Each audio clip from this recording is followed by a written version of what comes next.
Now I'd like to shift our attention towards science-supported protocols that increase the effectiveness and our performance in everything. So today we're going to talk about how you can optimize the ratios depending on your particular life goals, because the ratio of estrogen and testosterone in every individual has profound influence on feelings of well-being, feelings of anxiety or lack of anxiety, on reproduction, on sexual behavior. Having sufficient levels of testosterone is vitally important for brain function, and having sufficient levels of estrogen will allow your brain to actually function. It turns out that estrogen is one of the main ways in which the brain maintains longevity and maintains its ability to think. Men and women need testosterone and estrogen in order to feel good and to be able to think. You do not want your estrogen too low or your testosterone too low. The sex steroid hormones, which include testosterone and estrogen, they are manufactured from cholesterol. We hear about cholesterol as this terrible thing, but they are actually made from cholesterol. And so if you don't get sufficient levels of cholesterol, that can be problematic for your hormones, and that can be problematic for your brain and your body health. So without going into too much detail, I'll just point to a couple things that I do. First of all, I am not shy about my love for butter. I will eat pats of butter directly. Butter is high in cholesterol, so I don't eat a ton of it, but at least for me and for my lipid profiles, it's fine.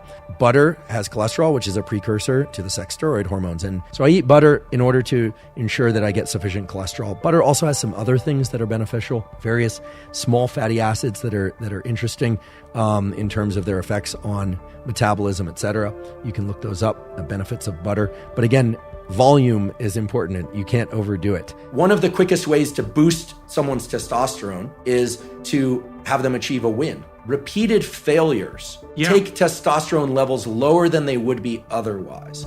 There's a slow system associated with achieving wins, even small wins. And that slow system is in the form of hormonal control that then translates to gene control. So we should all be seeking optimal testosterone levels for ourselves, both testosterone and estrogen. And many of the things that we've discussed up until now, morning sunlight, exercise, fasting, those can support testosterone and estrogen in meaningful and positive ways. I get a lot of questions about hormone optimization. We did an entire month on this topic. I just want to briefly highlight two things that could be relevant. The first is that testosterone can exert its various functions only in its unbound form, free testosterone. We all make a particular binding protein called sex hormone binding globulin that essentially binds up testosterone and prevents it from being free. This sounds like a terrible thing, but actually it's a good thing because it allows testosterone to be transported to the various tissues, including the brain, where it can exert its various functions. For those that have lower than desired levels of testosterone or too much sex hormone binding globulin, it turns out that 400 milligrams per day of something called Tongat Ali, which is a form of ginseng, can actually help increase levels of free testosterone. Many people experience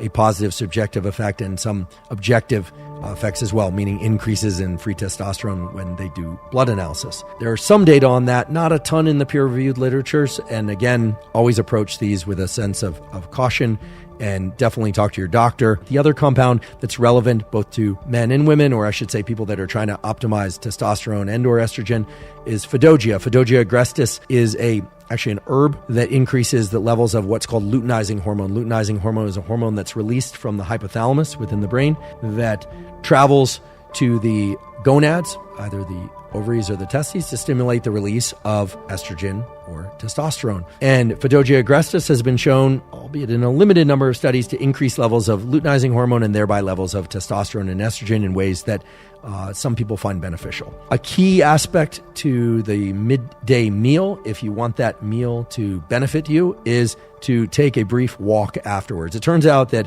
brief walks of 5 to 30 minutes after ingesting food can accelerate metabolism and actually can accelerate and improve nutrient utilization, which is essentially the same as metabolism. That's something that I do after I finish my noon meal. I do force myself to stand up and go outside and take a brief walk. That also gets me again into optic flow. It also has another benefit, which is that I am giving my brain and thereby my body more information about light and time of day, which is always better than less information about light and time of day. So getting that morning light pulse, but then also leaving the house or apartment or workplace and getting out for a few minutes after lunch is beneficial for metabolism, beneficial for nutrient utilization, and beneficial for all the organs and tissues of the body because you're getting that outside light exposure.